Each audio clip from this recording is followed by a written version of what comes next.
ground is splitting open, not with a whisper, but with a roar that echoes across centuries.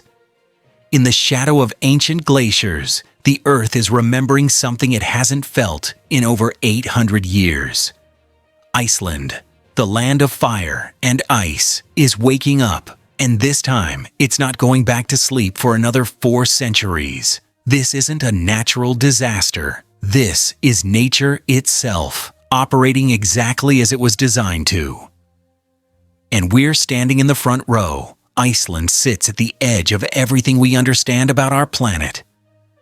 A massive crack runs through the Atlantic Ocean floor, tearing the Earth's crust apart at the speed your fingernails grow. This is the Mid-Atlantic Ridge, where 2 titanic plates drift in opposite directions, creating new seafloor with every passing year. It's the longest mountain range on Earth, except it's hidden beneath 2 miles of ocean water, stretching for 10,000 miles from the Arctic to the Antarctic.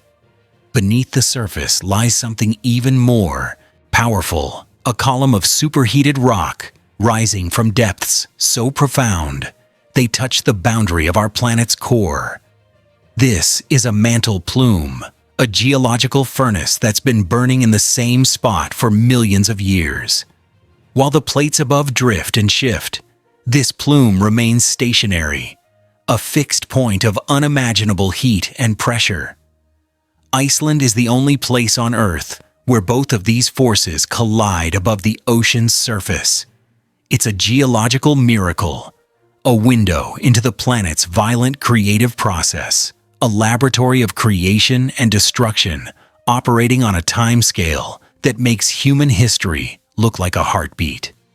For centuries, this island has pulsed with volcanic activity in predictable rhythms. Eruptions come and go, mountains build and collapse, but something changed. The rhythm has accelerated, the pulse has quickened. And scientists watching from laboratories around the world realized they were witnessing something that hadn't happened since the Viking Age. They call it the Reykjanes fires. In the Icelandic sagas, when Vikings first settled this frozen frontier in the 9th century, they witnessed something extraordinary. The Reykjanes Peninsula, the southwestern corner of Iceland, erupted again and again in a volcanic symphony that lasted for generations. Lava flows reshaped coastlines, ash-darkened skies. The ground trembled beneath their feet for lifetimes. Then, around the year 1240, it stopped. The fires went quiet. The peninsula cooled. For 800 years, the Reykjanes Peninsula slept. Fishing villages grew where lava fields had once flowed. Towns expanded across terrain that seemed stable and permanent. Roads connected communities. Power plants tapped into geothermal energy. Infrastructure spread across what everyone assumed was safe ground. The modern world forgot what the Vikings had witnessed. The sagas became stories, and stories became legends. But the Earth never forgets. March 19th, 2021. After 800 years of silence, lava burst through the ground near Mount Fagradalsfjall. Not with warning, not with permission. A fissure opened in the ground, and molten rock fountained into the cold Arctic air. The Reykjanes fires had returned. Since that day, eruption after eruption has torn through the peninsula. 7 major eruptions in less than 3 years. Fissures opening like zippers in the Earth's skin, some stretching for miles.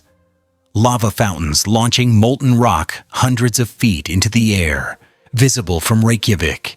Rivers of fire consuming everything in their path, adding new land to the island's coastline.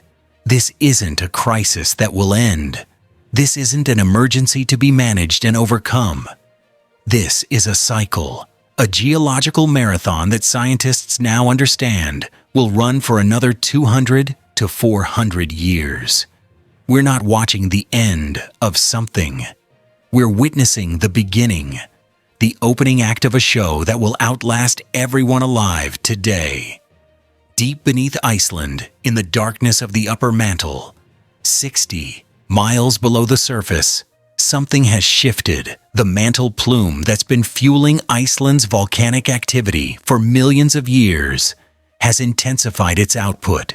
More magma, more heat, more pressure pushing upward through the Earth's crust. Meanwhile, the Mid-Atlantic Ridge continues its relentless work, pulling the North American and Eurasian plates apart at about 2 centimeters per year. It doesn't sound like much, but over decades, over centuries, those centimeters add up. As the plates separate, the crust thins. Weaknesses form. Old fractures reopen. Pathways to the surface become available.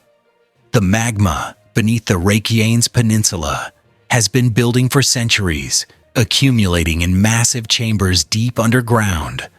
Underground lakes of molten rock, some as large as cities, sit under pressure so immense it could crush anything we've ever built. Pressure mounting year after year, searching for release, probing for weakness in the rock above. When the pressure becomes too great, when the rock can no longer contain what's beneath it, the crust fractures. And when the rock fractures, the magma rises. It finds pathways through weaknesses in the stone. It forces its way upward through dikes and fissures.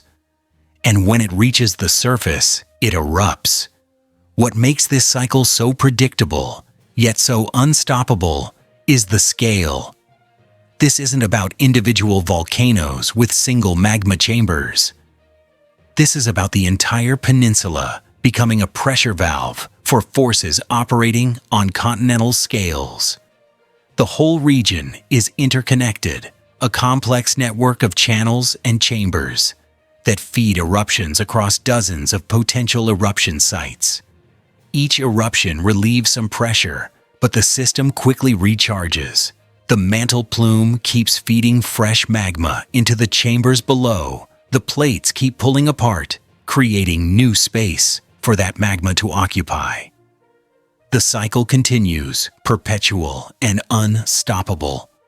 Scientists monitoring the ground with GPS stations and satellite measurements can literally watch it breathe, swelling as magma accumulates beneath the surface, then deflating as eruptions release the pressure.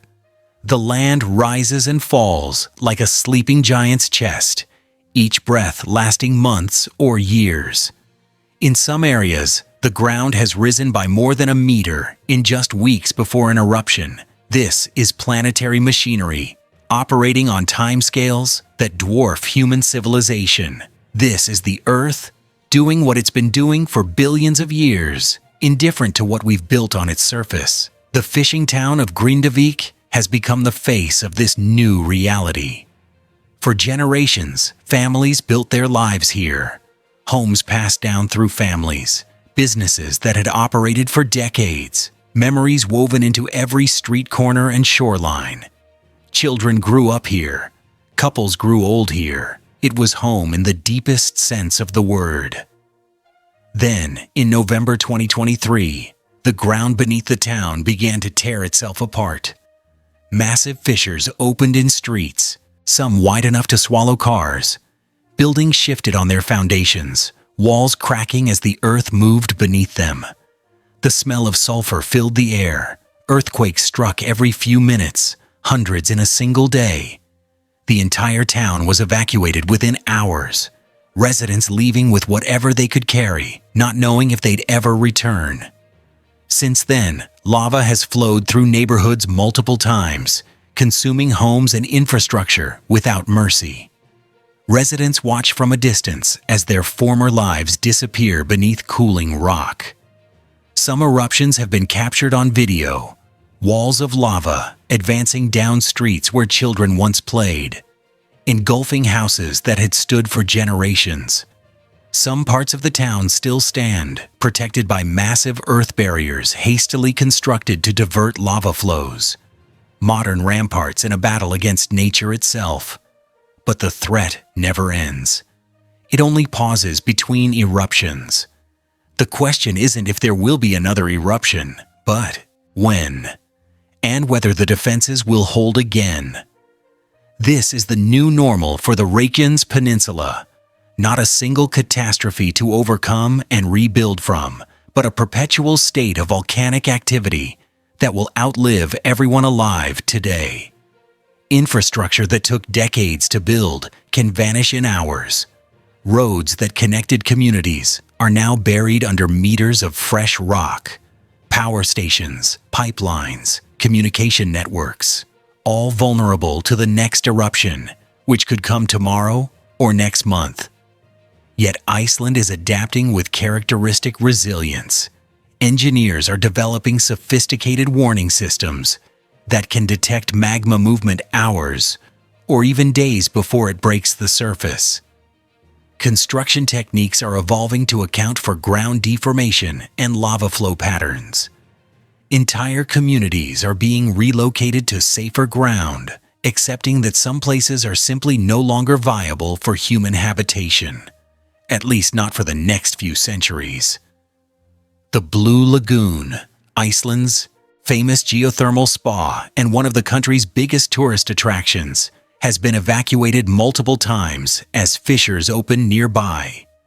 Each time, after the immediate danger passes, it reopens, a testament to human resilience and perhaps human stubbornness in the face of geological inevitability. This is what it means to live on the edge of creation itself, to build homes on ground that's still forming, to raise families in the shadow of forces that were shaping continents before humans existed. Understanding the Reykjanes fires requires thinking in timescales that feel almost impossible to grasp. 200 to 400 years. That's longer than the United States has existed as a nation. It's the span from Shakespeare's lifetime to our modern age of smartphones and space stations. It's 16 to 20 generations of human lives, each one witnessing eruptions, adapting to new realities, passing down stories of fire and survival to children who will pass them to their own children. Geologists, this is a gift wrapped in catastrophe. A once-in-a-lifetime opportunity to observe volcanic processes that usually remain hidden or happen too quickly to study in detail. Every eruption provides new data about magma chemistry, eruption dynamics, ground deformation patterns. Scientists from around the world have descended on Iceland, turning the peninsula into the most monitored volcanic system on Earth. But for the people of Iceland, especially those living on the Reykjanes Peninsula, it's a profound challenge to their relationship with the land itself.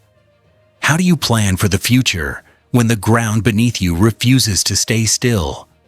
How do you invest in infrastructure that might be buried under lava next year? How do you build homes, raise families, create communities when the Earth itself is in constant flux? The answer, it seems, is that you adapt. You build flexibility into your plans. You create evacuation procedures and practice them regularly. You accept uncertainty as a permanent condition rather than a temporary crisis. You respect the power of the planet you live on, acknowledging that you're a guest in a house that sometimes rearranges its own furniture. Because here's the profound truth: these fires will eventually end. In 200 years, in 400 years, the eruptions will slow, the pressure beneath the peninsula will stabilize. The Reykjanes region will enter another period of quiet that will last for centuries, just as it did from 1240 to 2021. And when that happens, future generations might forget the lessons learned so painfully today. They might rebuild in the same places their ancestors were forced to abandon.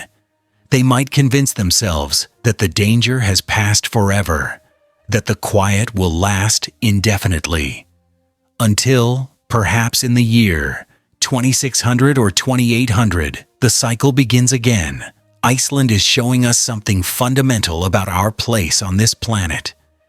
We build cities on geological time bombs. We create permanence on a surface that's anything but permanent. We tell ourselves we've conquered nature, that we've tamed the earth with our engineering and technology, when really we're just living in the brief pauses between its greatest performances. The Reykjanes fires aren't a disaster in the way we usually think of disasters. They're not something that went wrong.